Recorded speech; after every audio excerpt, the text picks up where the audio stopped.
주님 앞에 노래할 수 있게 해주시옵소서. 하나님, 우리가 말하는 것부터 행동하는 하나하나가 예수만 높이는 그러한 우리의 모습이 되기 원합니다. 이 시간 주의 말씀에 귀를 기울이겠습니다. 찾아와 주십시오. 가르쳐 주십시오. 깨닫게 해 주십시오.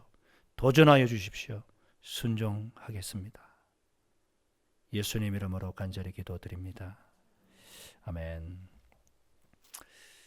한 영혼의 소중함이라는 제목으로 하나님 말씀을 함께 나누어 보겠습니다. 여러분, 인생 가운데 만나고 싶은 사람이 있는가 하면 만나기 싫은 사람들도 있으시죠.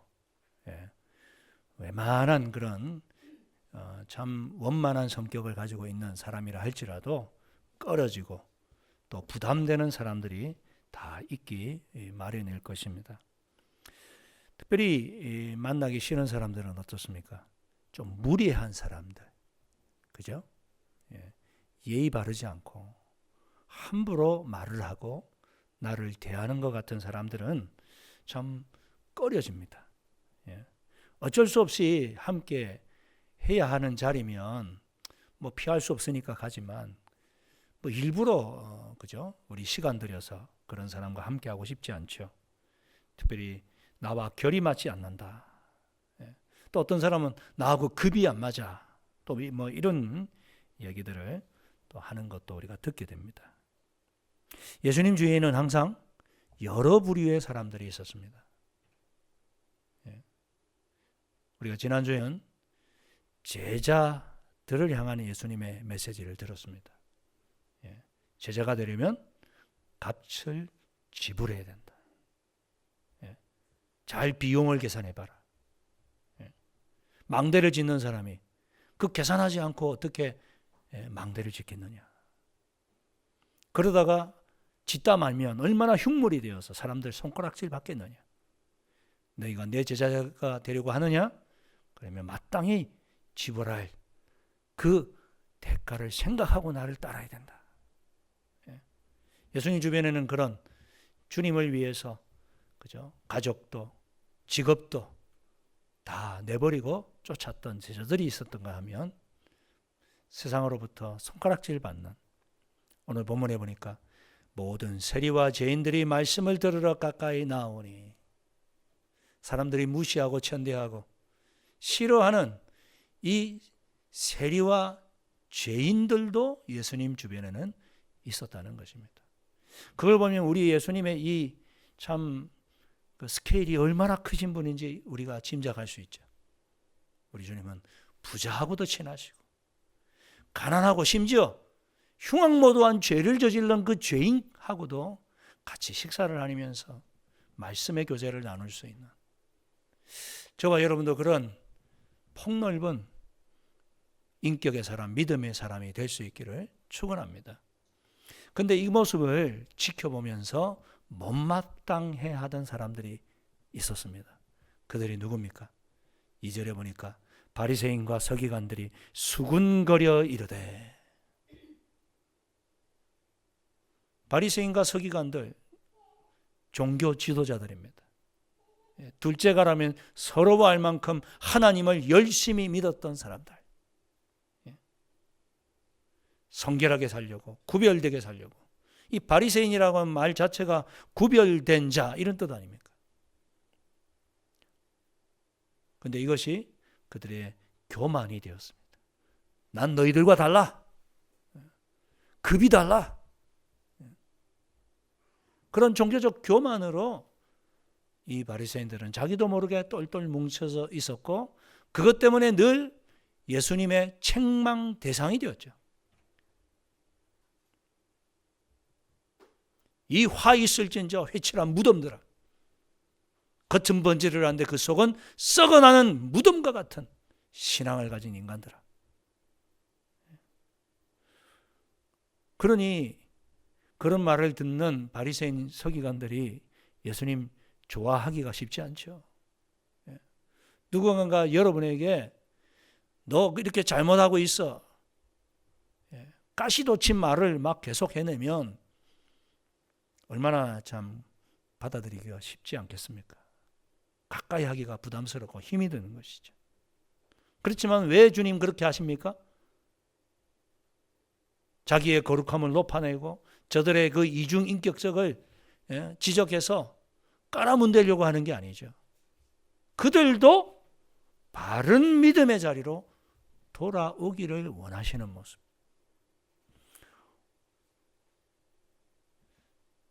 여러분은 이 말씀을 읽을 때 어떻게 생각하십니까? 아, 나는 바리새인 아니야. 나는 서기관 아니야. 그렇게 생각하며 읽지 않으십니까? 제가 그랬습니다. 어휴, 저 인간들. 어떻게 저렇게 예수를 믿나? 근데 실상은요, 오래 예수를 믿은 우리들이 바로 이 바리새인과 서기관 같은 모습으로 살고 있다는 것이죠.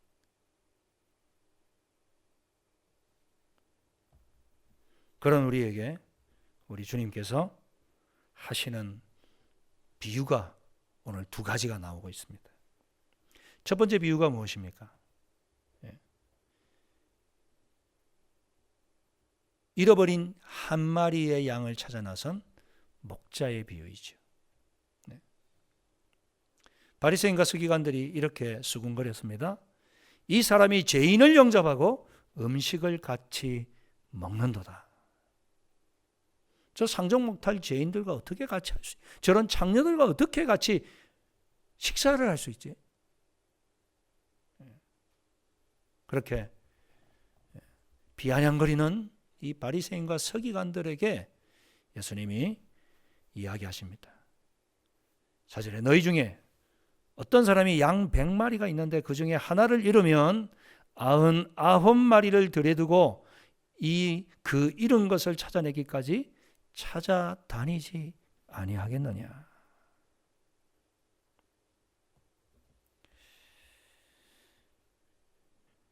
유대인들은 유목민들이었습니다. 그죠? 정착하기 전까지. 그래서 쉽게 이 목자의 비유를 들면 이해할 수 있는 사람들이죠. 목동이 양떼를 몰고 가서 그 양머리를 돌보다가 가만히 숫자를 세어보니까 한 마리가 빕니다. 아이, 그 녀석이 왜 안 보이지? 어디 갔지? 99마리나 있는데 뭐 한 마리쯤이야. 이렇게 생각할 목자가 어디 있냐? 안타깝게 그 잃어버린 양을 찾아 나서지 않겠느냐? 여러분, 목동들은 양 한 마리 한 마리에게 이름을 붙입니다. 요즘 반려동물들을 집에서 키우는 분들이 계시죠? 뭐 고양이든지 개든지 키우면 다 이름을 붙이더라고요. 어떤 분은 딸라라고 부르시기도 하고. 예. 아유, 그 이름이 재밌어요. 뭐 양이야, 뭐 고양이니까 뭐 그렇게 부르는 분도 계시고. 예. 그러면서 그 반려동물들을 집에서 그죠? 귀가하게 되면 쫓아오는 그놈을 끌어안고는 아이고 내 새끼 잘 있었어. 그렇게 이야기한단 말이죠. 예. 여러분, 목자에게 양도 그런 존재입니다. 잘 키워서 잡아먹어야지 이렇게 생각하지 않습니다. 어쩔 수 없이 생계를 위해서 팔아야 되고 또 잡아먹어야 하기도 하지만, 그러나 소중한 자식처럼 이름을 하나하나 붙이는 것이 그 당시 이 유다에 살고 있던 목동들의 모습이었다고 합니다.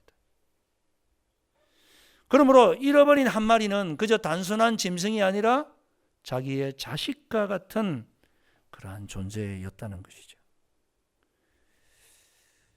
제가 키르기스탄에서 선교할 때도 늦게 이제 은퇴하신 목사님이 선교하시겠다고 오셨어요. 한국에서 개 한 마리를 가지고 오셨더라고요.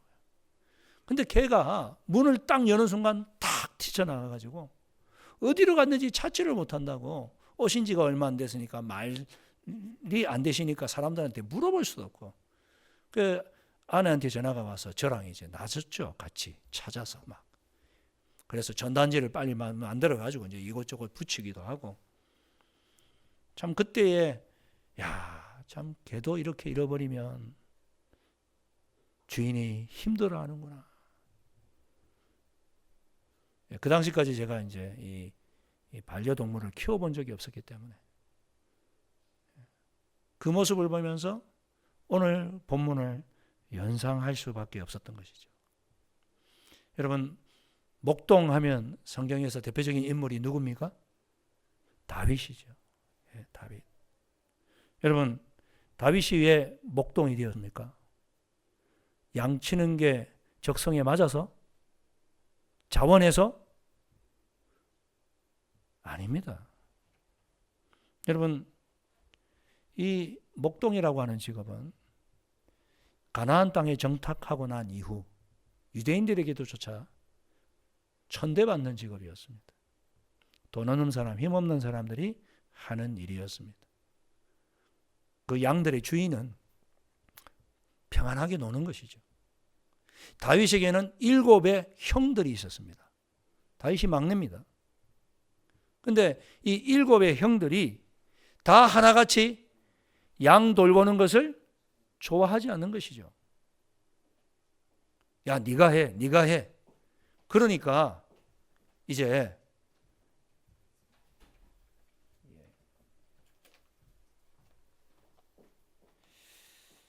차량 이동 요청입니다.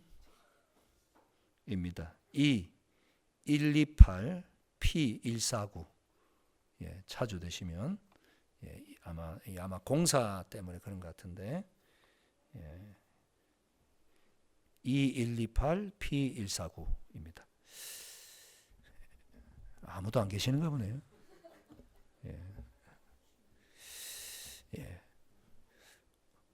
어디까지 이야기를 했는지. 그렇죠. 뭐 다윗 얘기를 했죠. 7 형들이 있는데 야, 네가 해. 첫째가 둘째에게, 둘째는 셋째에게, 넷째는 그렇게 해서 결국은 맨 마지막에 누가? 다윗이 막내 동생이라서 어쩔 수 없이 끌려간 겁니다. 뭐 적성에 맞아서 뭐 그렇게 한 게 아니죠. 여러분, 우리가 그저 낭만적으로만 생각하죠. 목자가 푸른 초원에 양들 풀어놓고 피리 불어가면서 야, 얼마나 자연을 벗삼아 재밌을까? 아닙니다. 직접 해보십시오. 우리 길기지산 사람들이 다 유목민들 아닙니까? 시내에서 조금만 벗어나면 그 양치는 목동들을 쉽게 볼 수 있거든요. 얼마나 지루해하는지 몰라요. 이야기해 보면은 이 다 14살, 5살 안쪽의 아이들이에요. 청소년들. 물어보면 꿈이 뭐냐 물어보면 비시케게 가서, 도시에 가서, 여러분 살고 있는 이 모스크바에 와서 살고 싶다. 뭐 지금만 그럴까요? 다윗 시대도 마찬가지인 것입니다. 도시에 가서 자기의 꿈을 펼치고 싶은 게 다 똑같은 마음이지, 시골에 박혀 있으면서 그렇게 유유자적하면서 그냥 양들이나 편안하게 돌본다? 아니라는 것입니다. 양똥 냄새 맡아가면서, 젖자가면서 허드렛잎 같이 생각되어지는 그 삶.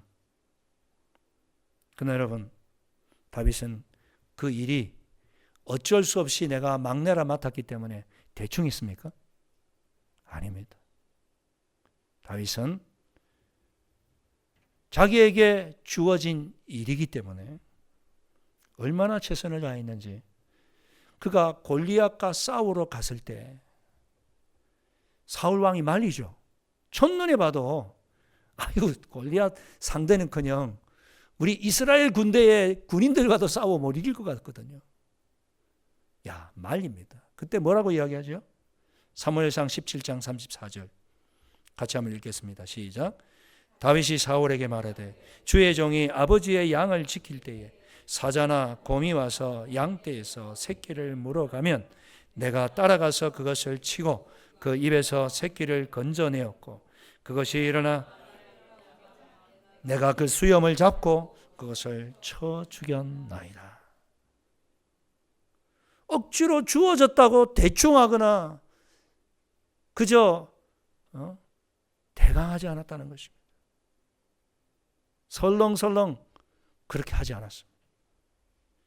주의 종이 아버지의 양을 지킬 때에 사자나 곰이 와서 양떼에서 새끼를 물어가면 내가 따라가서 그것을 치고 그 입에서 새끼를 건져내었고 그것이 일어나 나를 해하고자 하면 내가 그 수염을 잡고 그것을 쳐 죽였습니다.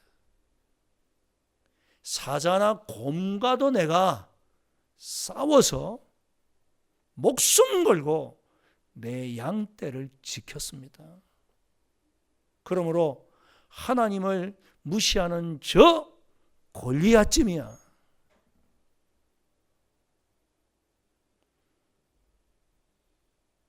그가 얼마나 일상에서 성실하게 살았는지 보게 되어집니다. 그렇습니다, 여러분. 하나님은 일상에서의 여러분의 모습을 보시는 줄 믿습니다. 혹시 지금 하고 있는 일이 억지로 주어진 일입니까? 어쩔 수 없이 해야 될 일이십니까? 그렇더라도 그 일에 최선을 다하시기 바랍니다. 신실하시기 바랍니다. 공부하는 우리 학생들도 많이 있는데 어쩔 수 없이 교수가 시켜서 하는 일이 있습니까? 그러나 그것에 성실히 임하는 모습을 하나님 보고 계십니다. 회사에서 어쩔 수 없이 주어진 일이라 할지라도 하나님은 보고 계십니다. 그래서 우리가 잘 아는 말씀, 사무엘이 사울을 하나님께서 버리시고 다른 왕을 세우시겠다고 했을 때 다윗이 있는 이 이새의 집에 오잖아요. 첫 아들부터 딱 보니까 떡대가 그냥 얼마나 또 인물이 좋은지. 하나님 뭐라 그러십니까? 사무엘상 16장 7절에 여호와께서 사무엘에게 이르시되 그의 용모와 키를 보지 말라. 내가 이미 그를 버렸노라. 나의 보는 것은 사람과 같지 아니하니 사람은 무엇을 봅니까? 외모를 봅니다. 솔직히 여러분 배우자 선택하실 때 외모 보셨습니까? 안 보셨습니까? 보죠. 키가 큰가 작은가, 인물이 좋은가 안 좋은가. 사람은 외모를 보는데 하나님 뭐라고요? 나 여호와는 중심을 보느니라. 결혼 정년기에 있는 우리 청년들 중심을 보시기 바랍니다. 중심을 보십시오. 목사님 중심을 어떻게 봐요? 볼 수 있습니다. 하나님께 기도하십시오. 보게 하십니다. 그 사람이 일상에서 어떤 태도를 가지고 있느냐가 그 중심입니다.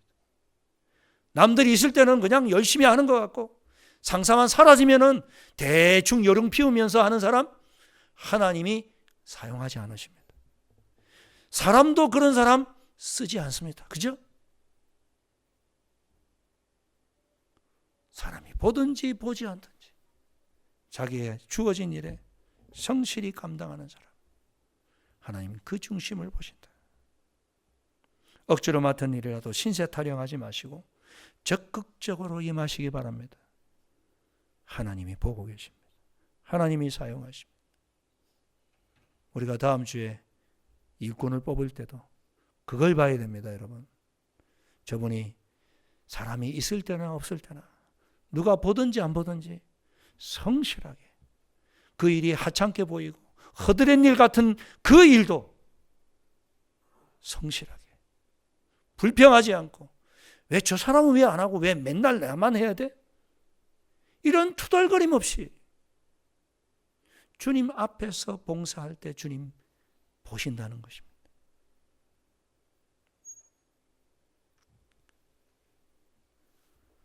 우리 예수님께서 뭐라 말씀하십니까? 바로 100마리 중에 잃어버린 양 한 마리가 바리새인 서기관들 너희들이 지금 가까이 하기 싫어하고 욕하는 바로 그 죄인, 바로 그 창녀들이 나에게 잃어버린 양이다.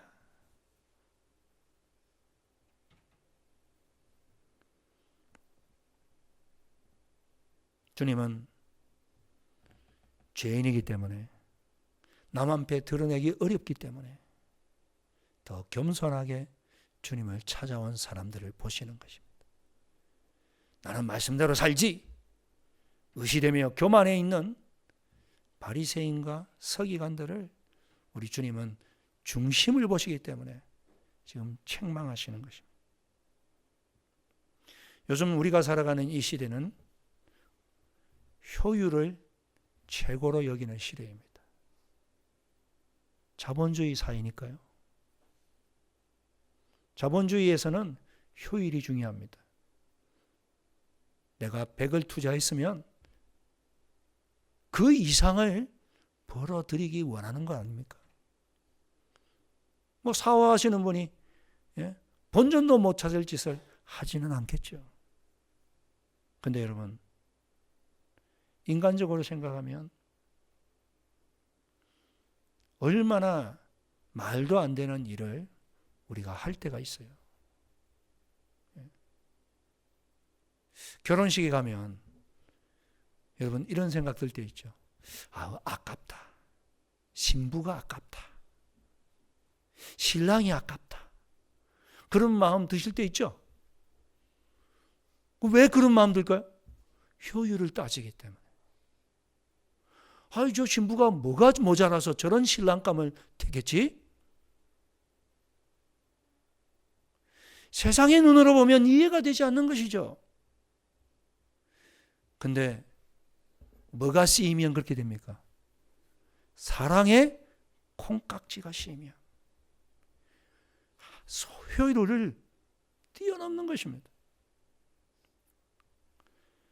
여러분, 사랑보다 비효율적인 일이 어디에 있습니까? 그렇게 투자했는데, 그렇게 학원 보내고, 그렇게 좋다는 거 먹이고, 입히고, 키웠는데 여러분 자녀들이 잘 됐었습니까? 이거는 이제 그 부모의 기준이에요. 내 기준으로 볼 때는 나보다 못한 것 같아. 저도 이제 우리 아이들에게 한 번씩 그러거든요. 내가 너희들과 같은 그런 조건만 있었으면, 야, 참, 기가 찬다, 아빠가 기가 차. 나는 그렇게 어려운 환경 속에서도 이렇게 이겨내고 살았는데, 넌 도대체 뭐 하냐, 지금?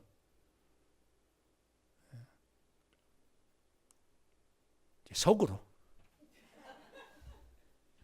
이제 겉으로 그런 말 하면 안 되죠. 다 이제 성인들인데, 그러면 이제 막, 어긋나죠. 빗나갑니다.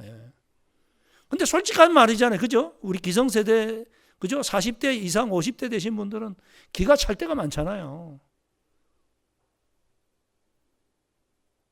뭐가 부족하냐, 지금. 근데도 여러분, 그런 자녀들, 얼마나 그렇게 이뻐합니까? 사랑의 눈이 멀어서 그렇습니다. 사랑만큼 비효율적인 게 없습니다. 바리새인들의 눈을 볼 때는 도저히 이해가 되나 안 되는 거예요. 뭐 저런 인간들을 저렇게 가까이 하고 사랑하고 찾아가고 밥을 먹고 병도 고쳐주고 왜 저러시지? 우리처럼 말씀대로 살려고 애를 쓰는 우리를 더 사랑하고 우리를 더 좋아하셔야지. 찬양 중에 그런 찬양이 있잖아요. 사랑의 눈먼 주님. 부모 입장에서도요. 모자란 자녀가 더 마음이 갑니다. 그죠? 실패한 자녀가 더 마음에 아립니다. 근데 그걸 자녀들은 또 이해를 못해. 아빠, 왜 저런, 동생한테만 그렇게 좋아해요. 그 자식은 몰라요. 다음 주에 우리가 살펴볼 내용이지만 첫째는 둘째가 돌아왔을 때에 그것을 기뻐하며 잔치를 벌이는 아버지의 마음을 이해를 못하는 겁니다.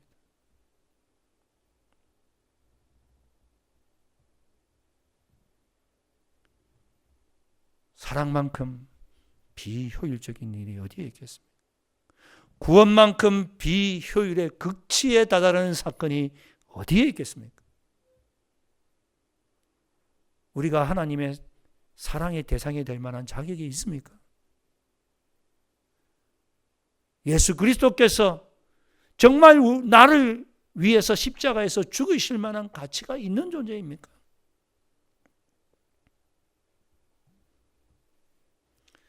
사랑은 이성과 논리로 설명할 수 없는 것입니다. 그죠? 사랑의 콩깍지가 씌이면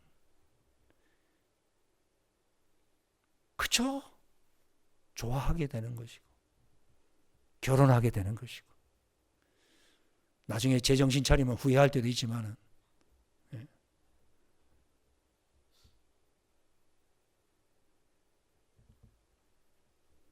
우리 하나님께서 저와 여러분을 그렇게 사랑해 주시는 줄 믿습니다. 도대체 내가 너를 위해서 얼마나 투자했는데 지금 나오는 게 이거밖에 없냐? 그렇게 말씀하지 않으신다는 것입니다.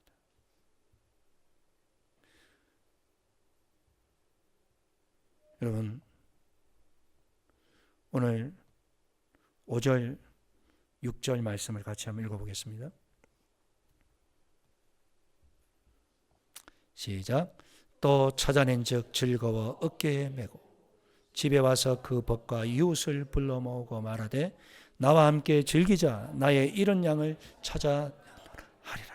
아멘. 잃어버린 그 양 한 마리를 찾았을 때에 어깨에 메고 집에 와서 그 벗과 이웃을 불러 모으고 말하되 나와 함께 즐기자. 나의 잃은 양을 찾아 내었노라. 이 목자의 기쁨을 여러분 아시겠습니까? 요즘 신앙생활 하시면서 어떻습니까? 기쁨이 있으신가요? 이 예배제에 나와 오셔서 마음에 감격이 있으셨습니까? 감사할 일입니다. 혹시 그렇지 않고 그저 그냥 예배니까 어쩔 수 없이 주일날 왔다. 그런 자리로 있으면 언제 끝나나. 그죠? 수도 없이 시계 쳐다보고. 왜 그렇게 우리의 마음의 감동과 기쁨이 메말라 갈까요? 그 이유는 단 한 가지입니다. 잃어버린 양을 찾는 심정을 상실했기 때문에 그렇습니다. 그저 우리끼리 그냥 지내는 것에 만족하기 때문에 그렇습니다. 우리 밖에 있는 양들을 향한 주님의 마음을 우리가 가질 수 있기를 소원합니다. 예수만 높이는 것은 예수만 전파하는 것입니다. 이 예수 그리스도를 필요하는 사람들이 우리 모스크바 한인 사회에 얼마나 많이 있는지 모릅니다. 이 한인 커뮤니티가 많이 줄었다고는 하지만 그러나 여전히 주님을 모르고 주님을 알다가도 떠난 잃어버린 양들이 얼마나 많이 있는지 그들을 향한 우리 주님의 마음을 가지고 찾아 나설 수 있기를 축원합니다. 또 하나의 비유는 이런 드라크마의 비유죠. 내용은 똑같습니다. 한 10드라크마를 가지고 있는 여인이 한 드라크마를 잃어버렸습니다. 드라크마라고 하는 것은 이 헬라식 화폐 단위입니다. 그리스식. 이것과 똑같은 화폐 단위가 로마식으로는 데나리온입니다. 한 데나리온. 하루 품삯이죠. 10만 원으로 치지면 100만 원 중에서 10만 원을 잃어버린 거예요. 그것을 찾기까지 쓸고 닦고 구석구석 살펴보지 않겠느냐. 그 잃어버린 것을 찾은 즉 기뻐하며 9절에도 똑같이 말합니다. 찾아낸 즉 벗과 이웃을 불러 모으고 마르되 나와 함께 즐기자. 이런 드라크마를 찾아내어놓으라. 잃어버린 영혼들을 찾고자 하는 주님의 마음, 이것을 우리가 회복할 수 있기를 축원합니다. 사랑의 눈먼 주님, 우리도 그 주님의 사랑에 눈이 멀 수 있기를 바랍니다. 사랑은 비효율의 극치이지만, 그러나 사랑하는 자에게는 세상 그 무엇과도 바꿀 수 있는 놀라운 기쁨과 은혜가, 행복이 넘쳐나는 줄 믿습니다. 우리의 기준은 돈이 아닙니다. 한 영혼인 줄 믿습니다. 올 한 해 우리가 함께 우리 주변에 잃어버린 영혼들을 향해 관심을 가질 수 있기를 축원합니다. 현지 직원들을 향해서도 여러분 사랑의 마음으로 다가가 주십시오. 우리 러시아 종교의 신자들은 대부분 명목상 그리스도인들입니다. 예수는 믿는다고 하는데 실제로 구원의 확신도 없고 그저 형식적으로. 우리가 왜 종교개혁을 일으켰습니까? 로마 가톨릭 안에 구원이 없어서입니까? 그곳에 복음 메시지가 있지요. 그러나 진정 예수를 믿지 않은 영혼들이 너무나도 많았기 때문에 다시 한번 개혁을 일으켰던 것처럼 오늘 저와 여러분이 그러한 사랑의 불쏘시개가 될 수 있기를 축원합니다. 이 시간 다 같이 한번 기도드릴 때에